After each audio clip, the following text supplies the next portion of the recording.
ምን እያደረግሽ ነው? ምንድን ነው ያልከኝ አንተ ክፍታፍ? ማሚቴ ይኸውልሽ ከርብቃ አጠገብ እስካራቅሽ ከዚህ በላይ ብለሽ ይገባሻል። ሰማኛለህ?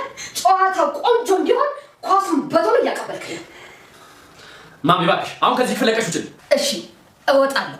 ከዚህ ቤት ውጭ የምትለው ቃል ግን በቅርቡ የግር እሳት ትሆንብሃለች። ጠብቀኝ። አይ ሪች ከቤት ውጭ ላውራሽ ስለፈለኩ። እሺ ቆይ ለምንድን ነው የፈለከኝ? ያው ሪች ሰሞኑን ምን እየተፈጠረ እንደሆነ ታውቂያለሽ? እና እሺ ምን ማሚቲ ምን እንደሆነ ይሳናቁላችን ነው ተቀይራብናለች። ይሄ ነገር ደግሞ ርብቃ ላይ በጣም ጫና ፈጥሯልና ርብቃ ትንሽ እንድትረጋጋ ከከተማ ይዣት ልወጣ አስቤያለሁ። በጣም አሪፍ ሀሳብ እኮ ነው አቤል። አዎ ግን ምን አቤል? አንቺም አብረሽን እንድትሄጂ ይፈልጋል።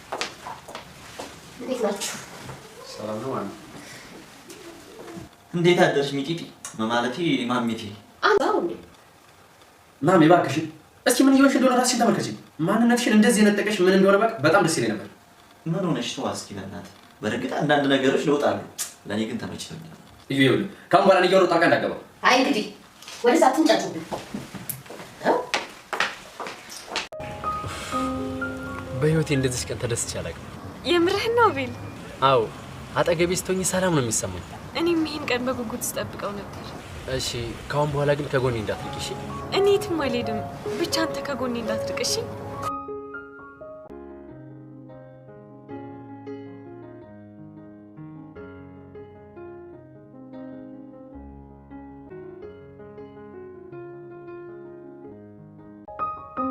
ርብቃ በእኔና ባንቺ ፍቃድ የምትሆኛለሽ?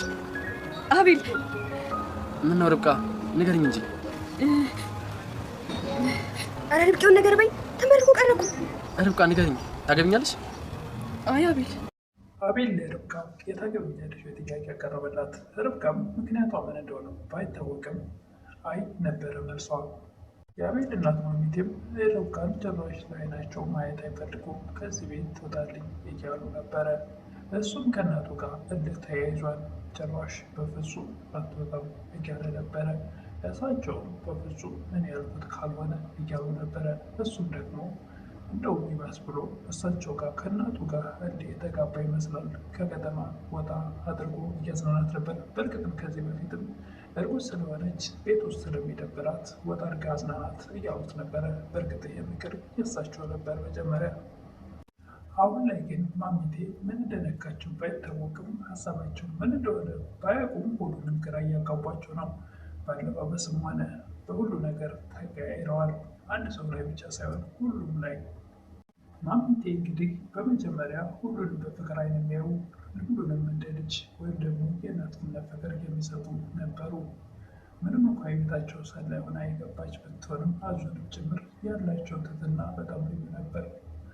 አሁን ላይ ግን ሁሉም ላይ ፊታቸውን አዙረዋል። ሲናገሩ ኃይለ ቃል ነው የሚናገሩት።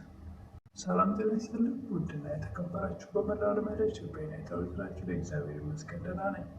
ርብቃ ክፍል 17ን አብረን እናያለን። የባለፈው ክፍል ወደ ውጭ ወጣ ብለው ምሽት ላይ ሲዝናኑ ሪች ራሷን የሳተች መስላ ወድቃ ነበር። አቤል እና ርብቃም እጅግ በጣም ደንግጠው ነበረ። ርብቃም ቶሎ ብላ አቤል ፍጠን ወደ ሆስፒታል እንውሰዳት እያለች ነበረ።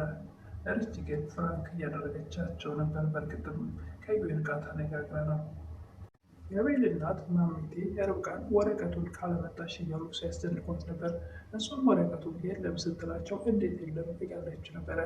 አቤል ቀዶታል አለቻቸው። እሳቸውም ትሰሚኛለሽ፣ ከኔ ጋር መሳፈጥ ፈልገሽ ከሆነ ቦታሽን መረጭሽ እያሏት ነበረ። እሳቸውም አሁን ላይ ቤታቸውን ለቃ እንድትወጣ የልጃቸው ሚስት እንድትወድ በጭራሽ የሚፈልጉ አይደለም። አሁን ላይ እናዛ በጉጉት ሲጠብቁ የነበረው አቤል እና ርብቃ ልጅ ወልደው በሳም በጣም ሲጓጉ የነበሩት ማሚቴ አሁን ላይ ደግሞ ርብቃን ጭራሽ ከልጅ ህይወት ውጭልኝ እያሏት ነበር። ርብቃም አቤልን አልፈታውም ወደዋለሁ እያለቻቸው ነበር በግልጽ። በጭራሽ ይሄ ሊሆን አይችልም፣ ከልጅ ህይወት ሁሉም ቅብለሽ ውጭልኝ እያሏት ነበር። ማሚቴ ከርብቃ ጋር ስትጨቃጨቅ አቤል ይመጣል። አቤልም እባክሽ ታያት፣ ምን አደረገችሽ? ምንድነው? ምን አድርጊ ነው የምትያት? እያለ ነበረ። እንደውም ክፍሉን ለቀሽ ውጭ እያላቸው ነበረ። በሩን ዘግተሽ ውጭ ስላላቸው እንዴ እንደዚህ አልከኝ? እኔ ማሚቴ እሺ፣ ለዚህ አነጋገርህ ከትንሽ ጊዜ በኋላ የምትወጣው ጸጸት ውስጥ ትገባለህ እያሉት ነበር። ርብቃም ለአቤል ማሚ ግን ምን ሆና ነው እንደዚህ የዜና ያክል የጠላችኝ? ምን አግኝታ ነው በዚህ ቅስፈት እንደዚህ የተቀየረችው? እያለች ነበረ። አቤልም ርብቃ እጅግ በጣም ተጨናንቃ አይምሯ ተወጥሮ ስላየ ወጣ ወደ መዝናናት አለባት የሚለውን ሀሳብ አስቦ ለርች ሄዶ እያማከራት ነበረ። እባክሽ ርብቃ ከማሚ ጋር ጥሩ ስላልሆነች እየተጨነቀች ስለሆነ ከከተማ ወጣ አድርጌ ላዝናናት ነበረ እያለ ለርች እያማከራት ነበረ። እና በጣም ጥሩ ሀሳብ ነው፣ ደስ ይላል እያለች ነበር ርች። እንግዲያውስ አንቺም አብረሽን እንዴት ኖር ይፈልጋለሁ እያለች ነበር ለርች። አቤልም ወደ ላምጋ ነው ይዟት ሂዷል። ርብቃን እጅግ በጣም ሁለቱም ተደስተዋል። ዘና ሲሉ ውለው እንዴት አየሽው እያላት ነበረ። እጅግ በጣም በህይወቴ እንደዚህ ተደስቼ አላውቅም እያለ ነበር አቤል። ርብቃም በጣም ስመኘውና ስፈልገው ስናፍቀው የነበራት ቀን ይቺ ቀን ነበረች እያለች ነበር ርብቃና አቤል እዛ የተዝናኑ እያለ የማሚ ሁኔታ ግን እያስጨነቃት ነበር። ርብቃ በጣም እያሰበች ነበር። ምንድነው የማሚ ጉዳይን ያስጨነቀች እያላስ ነበረ። አዎ የማናቃት አዲስ ሰው ሆናለች እያሉ ሁለቱም እየተነጋገሩ ነበር።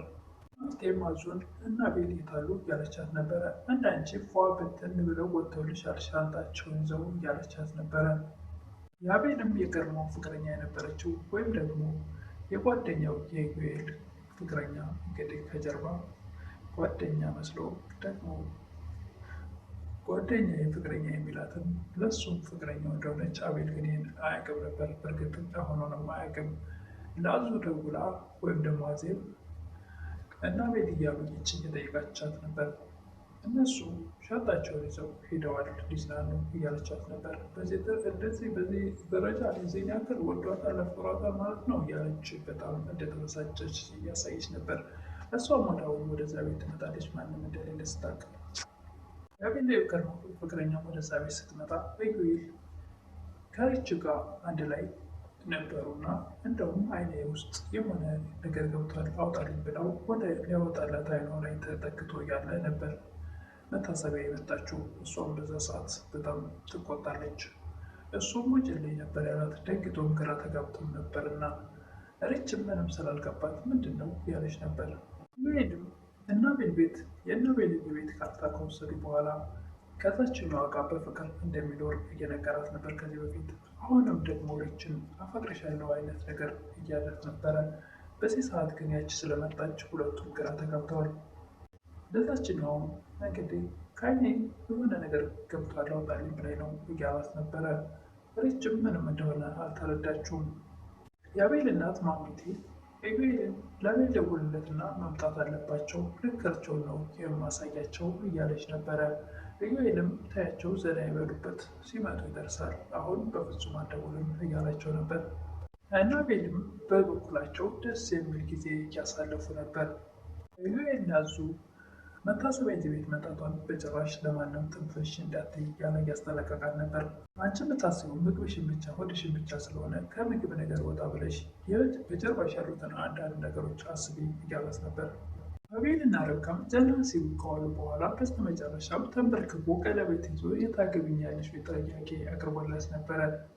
ርብቃም በጣም ስትፈልገውና ስትጓጓለት የነበረውን ከአቤል ጋር መሆን ምን እንደሆነ ምክንያቷ ባይታወቅም አይ ነበር ያለችው።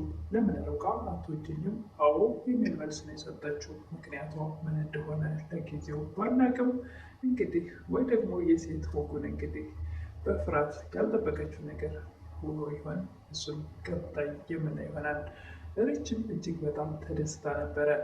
አቤልና ርብቃ እዚህ ደረጃ ላይ በመድረሻቸው እጅግ በጣም ደስተኛ ነበረች።